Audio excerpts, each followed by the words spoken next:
to Sam's on Wrestling, and this is our count-out series. It's our personal top 10 series, but who are the personnel who will be doing this top 10 series? You have Sam, I am your host for the day, and I'm joined by the babyest of all the baby Sams. Hello everyone, are you just the host of the day? Just the host for the day. Interim. The other guest host. 73 videos we've done, I'm just here. Yeah. What is this series? It's our top 10 series, but it's different to other top 10 series where other top 10 series on YouTube tell you what the top 10 is and you have to go, oh, okay. Whereas these are our personal top 10s, because that's what we want to hear. We want it to be a conversation. Yes. So in our comment section, I would like you to put your top 10s for our video today. And our video today is our top 10 favourite, this is the most personal one you can probably do actually, top 10 favourite non-big 5 pay-per-views. Some of you are saying it's the big 4. Well, let's be honest, Money in the Bank has overtook Survivor Series a long time ago. So they are now the big 5. That is WrestleMania, Royal Rumble, SummerSlam, Survivor Series, and Money in the Bank are not included. So we're looking at our favourite non-big 5 pay-per-view of all time. How do you feel about this one, Sam? I struggled a lot more than I thought I would. You think, okay, so I'm talking about my time being a wrestling fan, so I can't really go early 2000s, any of that really good stuff, because it's just my, experience. You've watched a lot of them back, though, and stuff. I have, but I feel like I wasn't there at the time, and these are my personal ones. You think that, the later ones, the more recent ones, with Triple H in charge, you think, oh, there'll be some really good ones there. You don't think Not as many as you think. No. They're usually quite short. And if I'm being perfectly honest, Sam, outside of one, I haven't got anything post-2007. Wow. So what are your top 10 non-big 5 pay-per-views? Please let us know in the comments below. And also don't forget to like, share and subscribe. And go watch our other top 10 videos, our other count-out videos. But let's go and find out what are our top 10. Sam, what have you started with? You're number 10. So I've gone with Extreme Rules, which should pop up a few times on here. Extreme Rules 2012. Well, one of the reasons I actually picked this video is because we're post-WrestleMania, when you have a big run of non-big 5. There's nothing until SummerSlam. We have Royal Rumble and WrestleMania really close. And then Money in the Bank floats. It's been straight after WrestleMania, and it's been in July. It's been all over the place. So you got July. So we got this 4-month spell before July of non-big 5. And Extreme Rules was, for a long time, the post-WrestleMania show. It made the most sense. Oh, absolutely. Gimmick matches for all the WrestleMania ones. Yeah, and then you can kind of revisit the Mania feuds, but keep them fresh by changing the stipulation. Yes. This was Brock Brock's and Cena. return. It's Brock and Cena. Not just Brock and Cena, because I don't want to give it just on one match, because it's a belter of a match. Is this Sheamus and Bryan? Yes. That year? Sheamus and Bryan have a belter, and also you've got Punk Jericho in the Chicago Street fight. Much better match than their WrestleMania match. In Chicago, this and is a the good crowd pay-per-view. is really hot. It's a really, really good pay-per-view. Hence, I've got it in the 10. Why did Cena win that match? Because life isn't fair, Sam. I don't Even get though it. we were doing the whole Cena's losing gimmick, that was the thing, that was the whole arc towards 29. Which you had Brock return. Which they gave up on. No, anyway. exactly. So you had Brock return and just immediately lose to Cena. It was mindless. And he went in business for himself because he was meant to be carried out Cena on a stretcher. Was he? And so that was the idea. Brock was going to lose, but Cena would be beaten like a pole, kind of like Triple H WrestleMania and Undertaker WrestleMania 27. You are and joking. Cena got up and I think he even cut a promo. No, he did cut a promo. Yeah. Just holding his arm slightly. Yeah, cut a promo. Business for himself. Brock was feuding. Oh, well, that again, my opinion of John Cena's genuinely just gone down. Well, that's the thing about Cena. Cena has the odd thing. Oh, he has. He ruined, he ruined Tyler Rex's career, I believe. He was instrumental in Ken Kennedy with Randy Orton. Oh, no, he has that in him, but not with Brock. I didn't think. Well, that really hurts me. But I still think it's a great pay-per-view. I have a bad pay-per-view, but it's personal to me. Right. I've got Taboo Tuesday 2004. Random pay-per-view. Now think about it though. Think of the time. Think about what the internet was like back then. It was a bit up and down. Oh, you know. It was an infant. It was. Well, it wasn't an infant. But I'm going on. But everyone now had it in their household. Every school had many computer rooms at this point. So WWE latched on and went, "You get to design matches." Now imagine this as a 13-year-old. This is a very exciting concept. We get to put the matches. Then they kind of lied, and it was like, "Oh, we're going to give you options." So I was like, "Okay, it makes sense. We can't literally there going, I want Triple H to take on Edge." But that was really exciting. And it was a really exciting pay-per-view because you didn't know. Some of the wrestlers didn't know. Jericho had no idea who he was going to face for the Intercontinental title. They thought Batista was going to win it. He didn't. So Shelton won it. And you're like, well, lads. And they revisited it, didn't they? They did Raw, polls. And there was one where it was who was going to take on this person. And they thought Randy Orton was going to win. And they were like booking the match. And Jericho was like, you know I'm going to win this, right? And Jericho's like, you know it will be me. And they're like, no, okay, you can have a quick chat about it, but we think Randy Orton will win it. And Jericho like pisses it because Jericho's really popular at the time. And you're like, this is why you don't do this. No, I like it though because that is the best way to actually genuinely get feedback Yeah. on your fan support. And they didn't go fully into it, but at the time, the first time it ever happened, picking the world title, they thought Edge was going to win it. And Shawn Michaels won it. Shawn Michaels was injured. Couldn't even walk. Why'd you put him in? I know! Oh, as if Shawn Michaels isn't going to be really popular. Yeah, I know. But it was really exciting to see who was going to be the... And then the main event was actually Randy Orton versus Ric Flair in a cage. They were very clever. They picked stipulations like Kane versus Snitsky in a weapons match. And me and you hate weapons matches because they end up using other weapons anyway. Oh, right, in a specific weapon, right. It's a steel chain match. He hit him with a chair. No, no, DQ. Yeah. But no, it's not a great pay-per-view, but there's something that I can't... You won't be able to have that connection because it doesn't mean anything to you. But for everyone who was between, let's say, the ages of 14 and 10, that Taboo Tuesday was the most exciting pay-per-view concepts, probably for a long time, and I loved it. Yeah. Number 9, Sam.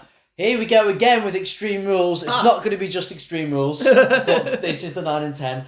I've gone with Extreme Rules 2008. Now, I hadn't actually started watching at this point, but this is one of the... I just kind of got loads of... What are we here? What's this one? So this is Triple H versus Randy Orton, last man standing. Randy Orton breaks his collarbone. God, he does a shoulder in so many times. Oh, I know. He got... Is this 20, after 24? Yes. Right. So you've got Edge and Taker in the main event where Taker's career is on the line, which comes back a few months later. What's the step? TLC. Oh, so is that the one where he goes through the tables? Really good I was going to ask if that was the TLC one. You've got Jeff Hardy versus Umaga, Falls Count Anywhere, where Jeff Hardy slides down the handrail, does a big dive. No, but then does a swanton bomb, Umaga, not on camera, big giant mats. And then what do you expect? No. Do something. No, as a kid, I believed it. I was a kid, I believed it. It was like under pure concrete. I know. You had a Singapore Kane match as well. But I liked it because, again, I was like a kid and I was kind of just getting loads of wrestling DVDs and went, oh, so this kind of happened last year. I watched this and I loved it. I've watched that DVD so many times. So it's always got a special place in my heart. If I watch it now, I'll probably go, this is a very unremarkable pay-per-view. It's a memorable pay-per-view. Yeah, the Undertaker spot, the Jeff Hardy swanton, I am going down the rail. I remember those spots, Yeah. so technically they made it very memorable. They were great. I really enjoyed this pay-per-view. However, Sam, I picked a way more memorable pay-per-view. Have you now? I have picked a pay-per-view mere months before I started watching. Okay. King of the Ring, 2001. Oh. Kurt Angle What's a belter? gets to the final of the King of the Ring and takes on Shane in that match. Wrestles 3 times, didn't he? Yeah, but you've got... So literally, mainly, it's for Kurt Angle and Shane. And Kurt nearly breaking his neck. He breaks his tailbone. Through the glass. Yeah, I think on the suplex on the back. Yeah, on he the does. Yeah. It's just an injury. Kurt then wrestles after that in the King of the Ring, which Edge wins to kind of insane. push Edge. I don't really care about the rest of the show. That Kurt Angle storyline with Shane is fantastic. It's so good because Shane costs the semi-final of the person Kurt faced. I think it's Christian off the top of my head. And could be Rikishi or Christian. It's one of the two.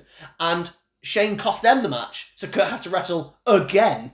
So was the Shane match the third match he wrestled, or the second? I think it's the second, but it's like a second or third. But it's like, honestly, Shane, fair play to him. The fact he carried on and then took an angle slam with the board off the rope is just a mad. How did that not go wrong? Oh, this is a really fun show, a scary show, and it's one of the best kind of invasion type show. Even though really it's not about the invasion one, but yeah, King of the Ring 2001. Just mere 4 months before I start watching. Yeah. Watching Shane do those things, it's incredible and one of the best non-Big Five pay-per-views I've ever seen. Also one of the best sets as well. Yes, it is. Of course it is. The big giant... And if you want to see what our favourite sets are, we've done a top 10 count-out sets where maybe the King of the Ring 2001 has made it.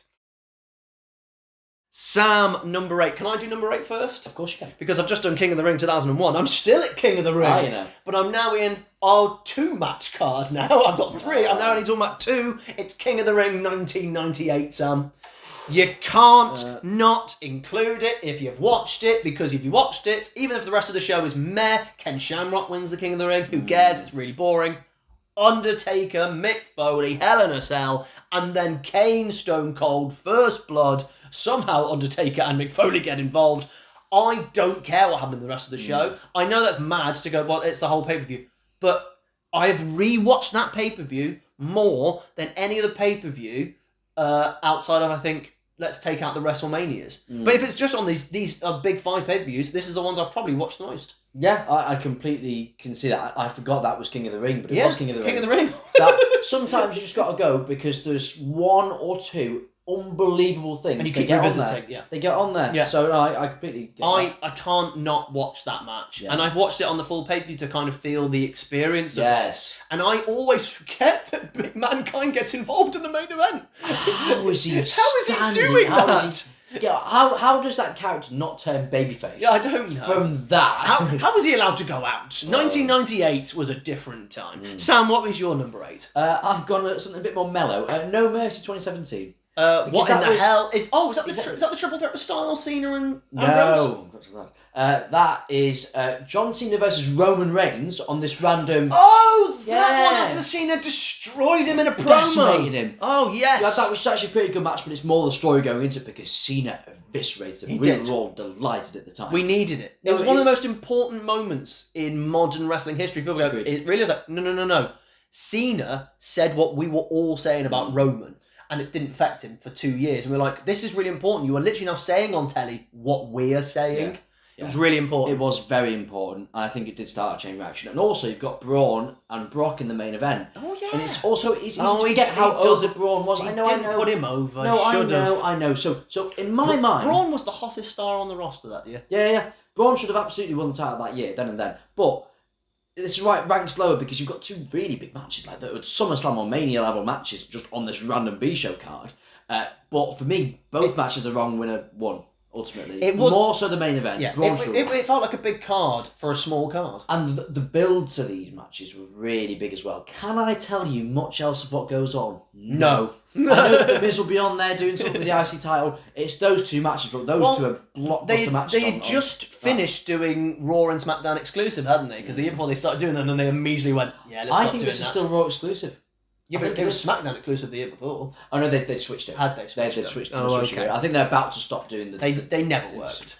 Well, I kind of like them at the time. No. I said they never worked. You might get the odd pay-per-view, but as a consistent basis, it didn't work. I would have liked them to have kept going with it. And just. I think it would work more now. Yeah. The rosters are so bloated, you could probably do it now. Definitely. Whatever. But I did at least... I wanted to put that on and give it a mention there, because it was pretty big for a B pay-per-view. Okay. Yeah.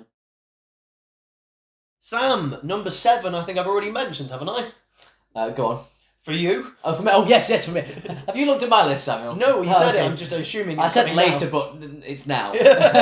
No Mercy 2016. Because, I was doing my list and I said No Mercy 2016. I was like, 2017 as well. Yeah. But No Mercy 2016. Opens with the main event. Yeah, but this is what is brilliant about it. So, yes, okay, you've got the triple threat. Do you know why it opens?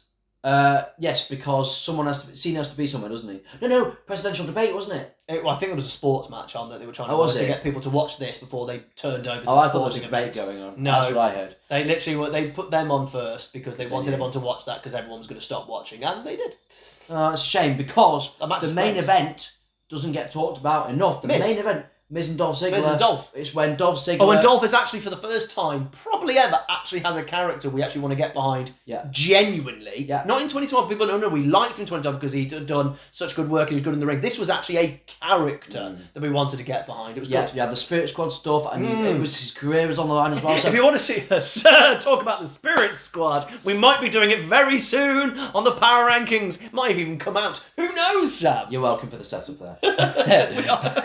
we are going to talk about the Spirit Squad. Yes, but yeah, it was a really good main event. The IC title got some spotlight. I know what the reasons might have been, whatever, but they did get some spotlight. It was the best the IC title had been for a long time. And the triple threat with John Cena, Styles, and Ambrose was really good. Those three had chemistry. And I'll actually tell you, this was, I believe... Oh no, I think I'm talking about Backlash, sorry. But Heath Slater and Rhino are there. They are also there. And you got the women's stuff was really good. SmackDown 2016 was awesome. It was really awesome, really underrated. So I've got it on there to show some respect to SmackDown. Wow. I'm going away from your current era, and I'm back in 2001. Again, pre-me watching, but I tell you what, Sam, there's another pay-per-view I've seen a hell of a lot, and I know you've seen this pay-per-view as well. Have I? It is No Way Out 2001. Yeah. The road to WrestleMania X7. This pay-per-view is so much fun for a B pay-per-view that, quite frankly, doesn't actually hold any significance that much to WrestleMania.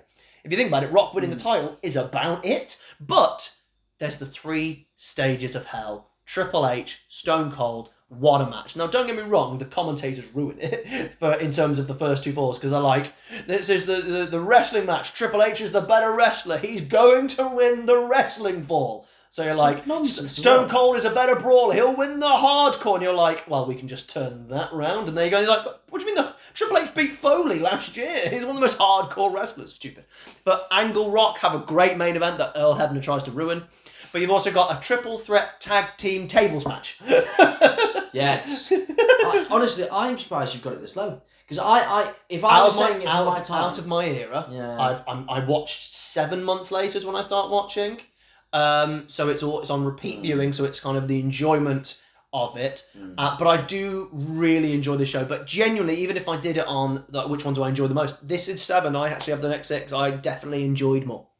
100%. Because I think No 8 2001 is better than anything I've got on this list. It's a fabulous it's a fabulous 3 pay-per-views. No. It really is. It's not the best WrestleMania of all time, but it's a really wonderful 3 matches, 3 pay-per-views. If you ever just want to sit there and go, what can I watch? What little run of things can I watch? I will always suggest go and watch the X7 run. We move into number 6, Sam. Goodness gracious! Oh no, not this pay-per-view. Goodness gracious! Oh. Great balls of fire! Oh. I didn't want to like this pay-per-view. I couldn't believe that we were finally getting Samoa Joe versus Brock Lesnar, an absolute dream match, and it was having to go on a card that was called Great Balls of Fire. I didn't want to like it. A song that came out in the early 80s? Vince is a strange man. He's an idiot. He just felt like calling a pay-per-view that because he can. But as stupid as this pay-per-view was conceptually, it was better than it should my God, did it deliver! You had, Joe Lesnar in the main event was brilliant, fantastic. But you also had Braun Strowman and Roman Reigns. They had a really good match. The ambulance was really good. It was really, really good as well. And again, it's 2017, so I assume Miz is somewhere doing something brilliant as well. What we're starting to realise, I know you're picking it more in your era, but you've definitely seen older pay-per-views that you must have enjoyed more. No, I have, but you know what it is? It's like a feeling that I get. And with No 8 2001, I could have put it on there, but I can't talk about it as personally. You know what I mean? I wouldn't say it's my favourite. You know what I mean? It's not got that kind of attachment to me. That's why I opted to just go more modern. I don't always do that. So all of these now have attachments to me. So 2 of the pay-per-views I'd watched, obviously, the 3 of them, these were from post. So the 2001 98 King of the Ring, 2001 King of the Ring, and 2001 No Way Out. I wasn't watching at the time. Tabby Tuesday is just low on my list as my number 10. But those 3 I hadn't watched at the time, and I've enjoyed them. That's why they are 9, 8, and 7. From this point on, these are all I'm really connected to, and we're going to start off with number 6. Is One Night Stand 2006. Oh, blimey. We're talking John Cena, RVD for the WWE title against a rabid fan base at the Hammerstein Ballroom. The rest of the card is actually a bit meh. There's a great tag team match in between with Edge and Foley. Technically, it's with Bueller and Lita versus Tommy Dreamer and Terry Funk. It's really good. I actually think it's way better than people, because the storyline's terrible. The crowd, it's not over the story. They had to do it all in the match, and they did it all in the match. Kurt Angle, Randy Orton have one of the worst matches I've ever seen that people think is good. No, it's terrible. It's really boring. But then it's all about the ending. It's all about that moments at the end of Cena and RVD. No one cared about the rest of the card. It was the pay-per-view that was leading into new ECW. Yeah. And we were excited at the time for new ECW. So there's that feeling of, oh my God, we're going to get a new brand. It's going to be ECW. It flopped. Literally from day one, which I think is really impressive. We will one day do a talk about ECW, the WWE ECW. We'll definitely do a round table on it. But this pay-per-view, just for Cena and RVD, is one of the greatest main events of all time. Because the match is good. It's not amazing. It's not spectacular. If you put it in a bubble, in a vacuum, it's literally like, it's fine. But everything that goes around it, there was so much going in. We were there going, I've never seen a crowd like that before. Even the Chicago one with Punk, this crowd was way louder, way different, way visceral. Because of the setting, it's all so enclosed, and it's like the fans are right on top of you, and there's a rabidness about it in the best way as well. It was genius. And Cena throwing his shirt on, every single person threw it back. The greatest ever unplanned spot in wrestling history. Do you think? Hands down, there has never been a better unplanned spot than that. Because that is Cena. When people go, Cena, he's overrated, he's rubbish. And I've seen people complain. There's someone on my TikTok complained about Cena coming back and maybe winning the titles and all this jazz. And he's only got 5 moves to do. I'm like, that's from like 10, 15 years ago, the 5 moves of doom. He's not that anymore. Hasn't been that in years. Have you not seen his matches with Styles and Punk and Cesaro and all the Owens? These amazing matches. He clearly doesn't have 5 moves of doom. But at this point, we didn't like him. But this has showed you how good he actually was. He got it. He understood it. He's one of the smartest men in wrestling. He got it. And this match, to me, and the pay-per-view in general, even though the pay-per-view was meh for a lot of it, the crowd, you're just there for the crowd. And I absolutely adored it. And I can't wait to talk about WWE ECW. Oh, definitely. We're halfway through. We are now on to number 5. Sam? I've gone with Clash at the Castle 2024. Ah, the most modern Clash. Didn't make my list. Did it not? No. I just I really liked the Punk. And Yes, Drew that's really good. Swerve to me. That will always really stand out. I just think. Who was Drew taking on? Damien Priest. It was Damien Priest. Yeah. Because my brain, he had to think about something from. I thought about it like 2 days ago. I went, he didn't take on Roman. No, he didn't. It would be Cody Rhodes. He didn't take on Cody. And I was like, was it Priest? I've completely forgotten Priest was world champion. He was, believe it or not, gone. he was. It's already world gone champion. from my I'm trying to head. think who Cody was faced on the show, but the crowd at these Clash at the Castle events are just. Is he still Styles? He might still be Styles. I have a feeling. I can't remember now. But this. You should know. It's on your list. I should bloody know, shouldn't I? You've put it on for a match each pay-per-view. You've actually just done your Because favourite Top 10 non-big pay-per-view Because matches. I've gone around the pay-per-views and I'm like, there's not any real big B pay-per-views that I can name like 4 or 5 matches that are really good, in my opinion, that are like modern to me. So it's actually, I've kind of set the bar quite low for a few. You really have. No, I have, but it's You just really I couldn't think of any better. I did, however, love the Swerve, and I do really like this pay-per-view, so it's getting in there for me. What's that? It's Punk. He's saying 2 to Drew. Oh, right, see, I didn't get that. See, I it's just thought even I just thought you were swearing at the camera. You suck, man. You don't have I- a clue you don't what have to you're tell on me about. that, This is one of the but- worst top 10s you've ever done because you don't even like any of them. I do. Number 5 for me is Armageddon 2006. Ah. The most SmackDowny show. And then they went, hey, hang on, let's put what's it? A cat, not a cat, what's it? The, what's it called? The last ride match when it's coming in in a hearse. Kennedy versus The Undertaker in a last ride Why match. do you like this one? And then they go, well, what else are we going to do? I know, let's have an Inferno match on there as well. Anything else you want to add? There is this random tag team we booked on it. We're going to do London and Kendrick versus Regal and Dave Taylor. Let's make it a fatal 4-way ladder match out of absolute nowhere and throw the Hardys and Eminem. This pay-per-view was so much fun. It was the first time I ever got to experience an Inferno match, and it was pretty decent. And someone actually got burned properly instead of it just being an arm, a hand. You know, they burnt the whole of MVP in a kind of creative spot. Kane kind of just pushing him into the fire. It's kind of how these matches would go. Let's just say fair play MVP. It did, Fair play. absolutely. I think the Undertaker versus Kennedy match in the last ride is brilliant. Wasn't the main event though John Cena and Batista versus Finlay and... Oh, we turn off at Booker that T. point. It's the most SmackDowny. Yes. Just do Cena versus Batista. Just bugger it. Or do Batista versus Booker T. I don't know why they didn't just do that match. Why did Cena have to come over from Raw? But then that ladder match is fantastic. Yes, Joey Mercury's face explodes. But, is that the one? Yeah. Oh, but God. this match, literally, you're watching the show and you're like, oh, London and Kendrick versus Dave Taylor and Regal. Oh, God. Okay, fine. All right, well, come on. This is why we don't do these single show pay-per-views. And then Teddy Long comes out and goes, fatal way ladder match. Here's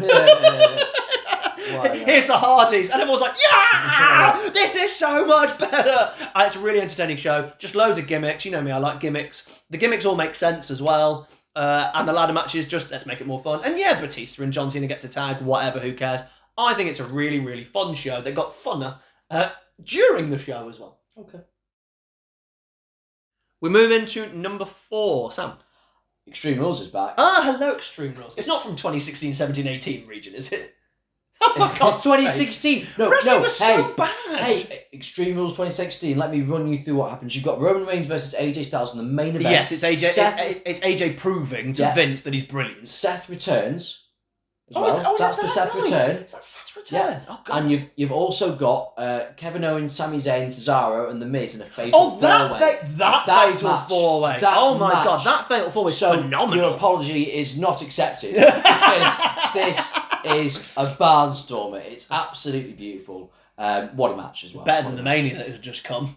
Oh yeah, absolutely. Oh God, that Mania was an abomination of a Mania. Absolutely. Well, they kind of just figured out, okay, right, we've got everyone injured, let's build these people. And Sami Zayn got some spotlight. Which they could have done at WrestleMania. Agreed. But they finally did what they were supposed to do at WrestleMania. And they have, this is the Ambrose Asylum match. Yes, which I think gets a bit too much hate. I don't mind it. I understand the hate, but the hate is overly vilified. It's over because it's a bit of a Vincey gimmick match, and because of that, everyone jumped on it. When I'm like, lads, you've got 2016, you've got thumbtacks. Yeah. Let's enjoy the thumbtacks. The match sloppy. Sucks. Sloppy, but thumbtacks. Those two, I blame those two, not Vince. Yeah. They didn't know how to run the match. And there was just lots of get up, grab the new thing, spot. Get up, grab the new thing, spot. And they went, it was 28 minutes or something ridiculous. Yeah, that's not great itself. It wasn't. It went too long. But I still very much enjoyed the pay-per-view. Probably the best pay-per-view of that era, I think. Probably, or absolutely. Actually, until my number 3. Oh, God, more 2016. I have one that I assume might come a bit later for you, to be honest. I'm guessing it will be, because you've picked everything modern, and you've said already this one from 2024, so I assume it's going to be later, so I'll say it now, you can stay quiet. I have Clash at the Castle from 2022. Oh my God, this pay-per-view was phenomenal. You've got the match of maybe the year in Gunther versus Sheamus. They just slapped the piss out of each other, and it was awesome. It was so good. I've rewatched it so many times. It holds up. You've got Damage Control's in-ring debut as well, which was, I think, were the initiation of the Triple H era by them debuting at SummerSlam. And then obviously the main event, we all thought Drew was winning. Oh, I'm sorry. Are you allergic to Drew winning? No, I'm allergic to not talking for this long. We all were ready for Drew to win. We all thought Drew was when we were there going, because obviously we didn't know that the Roman Reigns was going to keep going and keep going and keep going, and probably in the end is the correct decision. This is the only time, and I include Sammy in this, where he could have or should have dropped the title. If the Sammy thing had come post WrestleMania, then I would have gone, Sammy should have won the title, but it's literally the month before WrestleMania, Sammy's not winning the title. No, I agree with you. But this, we all thought Drew was winning. Clash at the Castle, big match, huge arena, we thought we were going to win it, and then they debuted Solo Sikoa, and that worked as well. The only thing I will say about this pay-per-view is, why didn't someone press the off button? The stop button, the minute they got to the end. Why did they keep the post angle, which was clearly meant to be for the audience? Why did we watch Drew sing? They didn't know that was live. Seriously, lads. But he will talk about it later, I'm pretty certain of that. We move into our bronze medal position. Sam, what is your bronze medal? We're back in 2016, Sam. This is the last 2016 entrant, Backlash 2016. How could I not? The only thing I remember from this in my brain as of right now is Roman AJ again. You are completely incorrect. This is where AJ wins the WWE Championship. From Dean Ambrose. Yes. Roman Reigns is nowhere to be seen. Yes, right. I'm right. Yeah, so this is just after SummerSlam 2016. Yes, that's what, because they've moved Backlash. It used to be after WrestleMania. Yes. So you've got Styles and Ambrose, really good main event. Styles wins the title after just beating John Cena. Which we weren't really ready for. No, we didn't expect him, because Ambrose hadn't had it long. No, and we kind of thought, surely they're going to drop the ball with Styles. It's going great, but surely it's going to go wrong. No, he won the title, and it was this massive moment. You also have Heath Slater and Rhino actually win the tag titles, which is a massive pop. That story's really great story. Too bad they ruined it by not following up afterwards. Yeah. And this is also the Ziggler and Miz storyline. Ziggler in this one comes up just short against the Miz, but that story's really good. That's really going well as well. And I believe this is when they crown the first SmackDown Women's Champion as well. Yes, it is. Yes, Becky Lynch wins the Becky. title. So it's a really big... And the correct first winner. It's a really big opening pay-per-view. I think the Wyatts are doing something as well. I think so. Yeah, it might be American Alpha or something like that. Maybe. Yeah. So this is just a great pay-per-view, and it gave me a lot of optimism going forward, which lasted about 4 months. Yeah. Ultimately, it was actually 2016 was actually not a bad year for WWE. It was 17 onwards where things went downhill. Raw was pretty dire 2016. But yes, SmackDown was brilliant. Yeah, SmackDown. Well, it's Shane and Daniel Bryan and Stephanie. Stephanie's all over the show in 2016, isn't she? Yeah. My number 3, my bronze medal, is Vengeance 2005. I knew this would be on it. What a pay-per-view. There are so many matches, but we only need really to talk about 3, but there are others.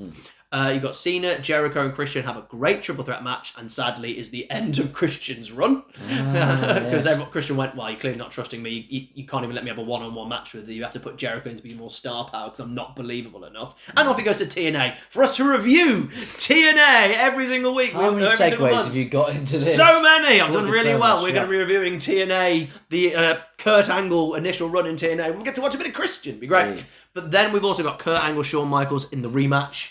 Oh, my God. I didn't realise that. Oh, it's on there as well. Oh, and then right. the Hell in a Cell, Batista versus Triple H in one of the best Hell in a Cell matches in the modern era. It's been 20 years since, so it's not the modern era, but of, post-Attitude era. And that's what made Batista look like, right, now I believe you're a main eventer. I didn't believe it at WrestleMania 21 yet, because you got led. The next match was good. This was brilliant. This pay-per-view is arguably the greatest ever B pay-per-view of all time. I think there's a very solid argument for that. Yes, I really do. Do you want to know why it's my third? It was on Sky Box Office and I never ordered it. I didn't get it ordered. Oh, did you not? So I never actually got to watch it like live or on video. This was actually a little bit later when somebody had it on as a DVD. And I was allowed to watch it. And you think about when the DVD... You couldn't watch it at the time. So I couldn't watch it at the time, so I sort of got the feeling of everything. So it was really annoying. This is the only reason it probably isn't my number one, because imagine if I got to watch it there. It's really good. But I'll tell you what, I don't think it would be not my number one, actually. My number one is still going to be my number one, but this is brilliant. Sam, your silver medal position. This is where we get to clash at the castle. I shall be quiet for you and you can have your platform. Well, I echo what you said earlier. The fans were absolutely brilliant. Oh my God, fans are incredible. You've got to remember, this is when Edge came out and they sang his theme tune. Which was not really a thing back then, singing themes. No, but the atmosphere was so great. And that's where Dominic turned heel. And does a great run. And it's a great heel turn. It's a great heel run, as we know. The match is meh. No, but it didn't need to be that special. But I'm saying the match was meh. I'm trying to think that there was another thing that happened as well that I was thinking. I couldn't speak earlier. I was trying to think what else happened on there as well. Something else. Oh, I think Drew's Broken Dreams. Maybe that's what I was thinking of. Oh, Drew. That was really big. We all thought Drew was winning, and this was insane for us because I think now we're a bit used to it, which is nice. We're expecting us to have a pay-per-view each time. Yeah. This had not been a thing since SummerSlam. Like Clash has been just announced for... Well, I say not just been announced. It's coming in a couple of months for Paris. Yeah, which SummerSlam was it? SummerSlam 94 was Wembley? 92. So 92. And we hadn't had a big... I know we'd had that rebellion thing, but that doesn't count at all. We hadn't had that for 30 years. 30 years. And there was talk of it just before lockdown, I think, and then lockdown happened, so we didn't know if it was going to come. This was a massive thing for us over here in the UK. I'm sure if any French people are watching, you'll think the same thing of Backlash.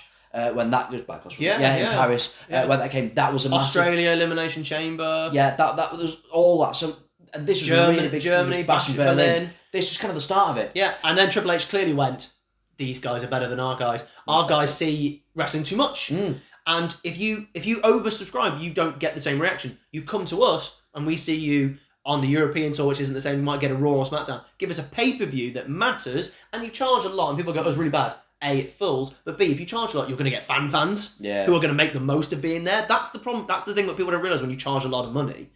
It's awful. I hate it. We're never going to get to go to a WWE event to this calibre. I just don't think we're going to be able to afford it. Me and you were really poor. Someone might be able to give us a birthday present. That's why you should subscribe to our Patreon. Hey, if anyone wants to give us a ticket to be part of the people with the passes and all that jazz, us in the VIP area. Yeah, come on. Hey, we can interview Triple H. Help us out because otherwise we ain't going. We ain't going to WrestleMania if it ever gets announced. That's why you have to click subscribe to fulfill our WrestleMania dreams. Please, maybe we need to start a Patreon. Is it the time? I think it's the we time. could start a Patreon. Yes. But yeah, honestly, Clash was just so much fun, and we watched it together.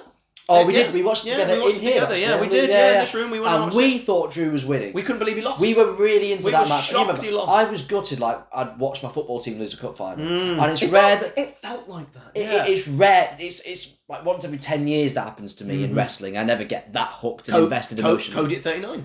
Yeah, a little bit like that, a little bit. And that was all from Roman's title reign. Yeah, Roman, I think, this is why people go, Cody's title reign isn't as good as Roman's. Was like, Roman's had one of the most legendary title reigns ever. You're not going to top, one of the legend. You don't need to. No. But yes, Clash of the Castle. My silver is Unforgiven 2006. Ooh. We've got John Cena and Edge in the TLC in one of the best main events of a B show there ever has been. We're in Toronto, Edge's home crowd. They are hot as anything. Trish retires that night, beats Lita with the sharpshooter, so obviously they loved that. There's a Hell in a Cell. Can you name me the Hell in a Cell? It was. Oh no, is that right? He's got it's it. DX. It's DX versus Big Show and the McMahons. Do you remember how it ends? I do. It's just. And then they did the sledgehammer shot properly with this head going flying. Yeah. I think Kane Umaga is also on this show as well. This is a great fun pay-per-view. Sounds it. It had no right to be good. And they literally just went, put it all on there. Yeah. And you're like... It's like GM mode. And the best thing about it is the Cena Edge stipulation. I'll finish off on this is, if Cena lost, this is his last chance to go for the WWE title. And everyone goes, well, Cena's winning. But then they went, I'll go to SmackDown. Here's a contract on SmackDown. Teddy Long's in the crowd. So they gave you that doubt of Cena could lose. And they built it of Edge going, you get to pick the stipulation. You get to pick where it is. And Edge going, it'll be in Toronto. My home fans. In the match, I've never lost. TLC 4.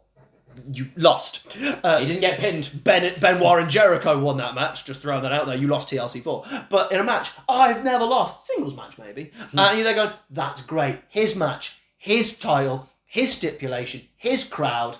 Great match. Great finale. I wish the camera had moved away so that they didn't show the referees holding the ladder, because there's a lot of them holding the ladder, or at least two. And you're like, if you'd have just stayed there, it'd have been all right. But this pay-per-view's phenomenal. I'm really excited for your number one, because quite frankly, these lists we've had one crossover. One, yeah. I just thought, again, these are ones that have more of a connection to me. I can absolutely say your pay-per-views are pretty much objectively better. I know we're not going objective. They probably are. No, yeah. I think yours but are. That's not the point of this list. Exactly. These are my favourite, my personal favourites from my time as a fan. So let's go find out what's going to be our number one.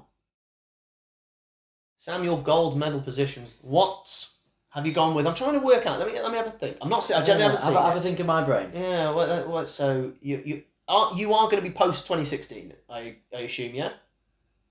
Say yay or no. Post 2016. Oh, we're pre 2016. Okay, but you are definitely post 2008, aren't you?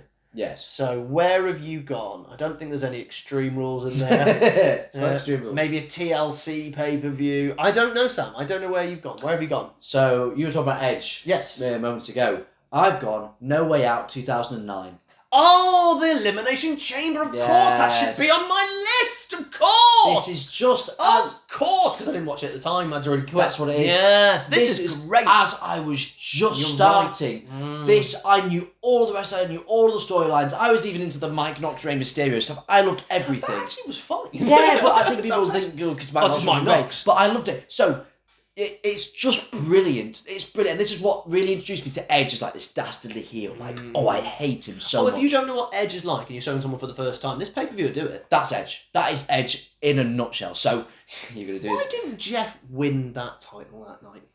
Agreed. Because they were doing the Triple H Randy Orton feud. But screw that. Well, Well, that was the problem with No Way Out. They went, this is... Oh, no, that was where it came from, the trouble. But they made the best out of a bad situation. They fixed the... Everyone's in the wrong place here, lads. It was like someone had one of those boards. Yeah. Like, well, that's got to go there. That's got to go there. How do I get there to there? He wins that one. But what about Kofi?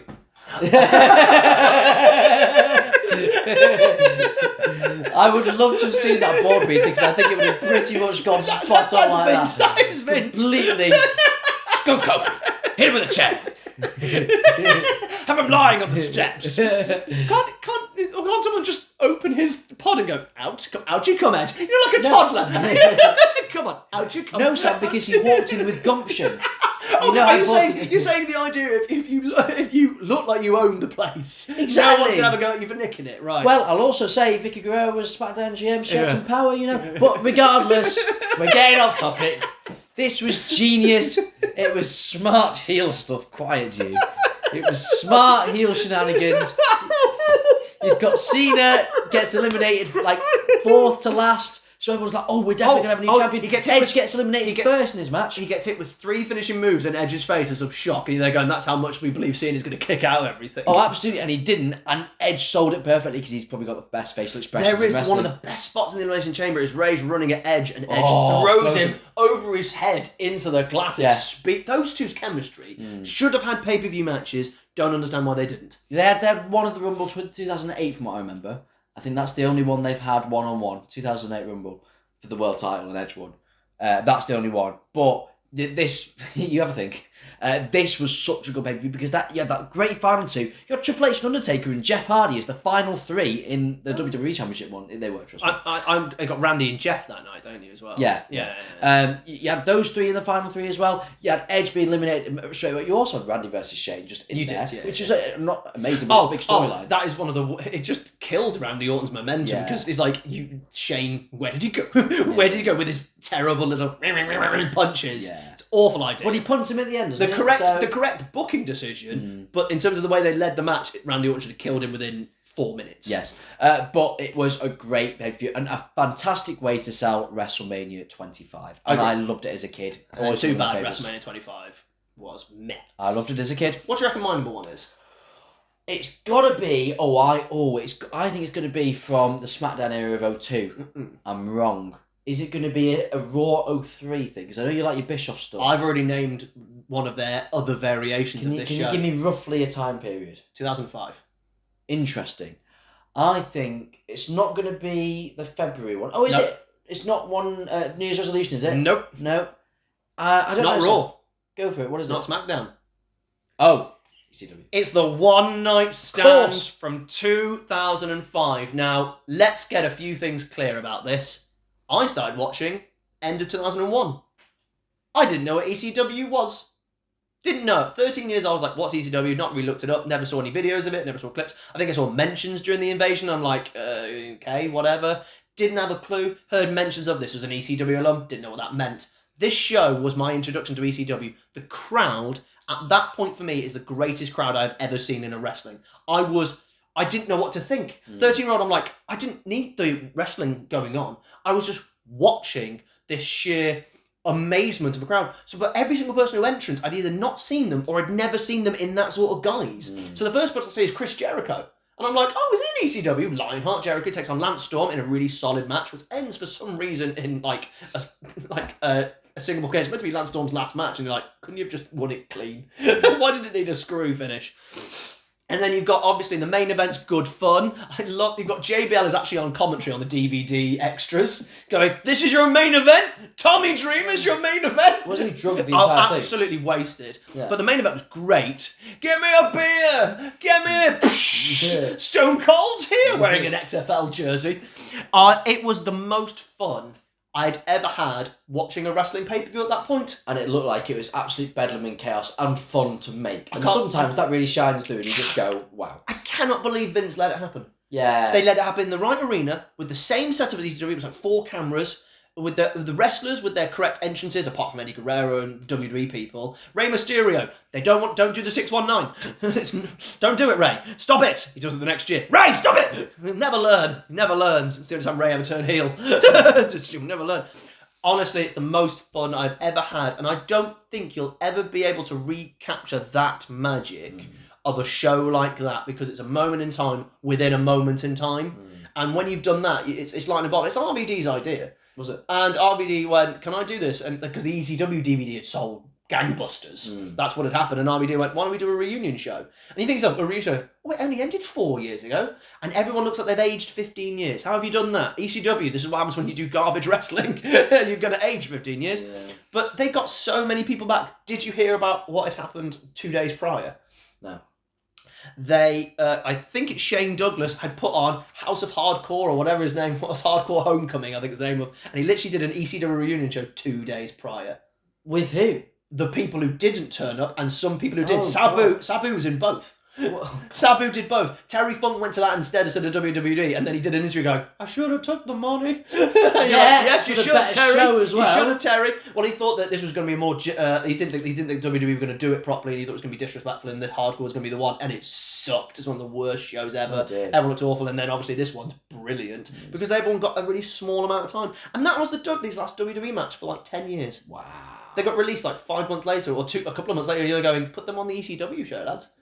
That you're creating. I know, it made no sense. They could have main evented. That was the thing. They could have done that. But that is our top 10 of our favourite non-Big 5 wrestling shows. What do you think of them? What are yours? Please put them in the comments. I want to know what your favourite at the very least is. Put your top 10. Go and watch our other count-out videos to see what our favourites of certain things, or our worst, our least favourite as well. Don't forget to like, share, and subscribe. Go follow us on the social medias, and we will see you next time on Sam's on Wrestling with our count-out series. Bye-bye!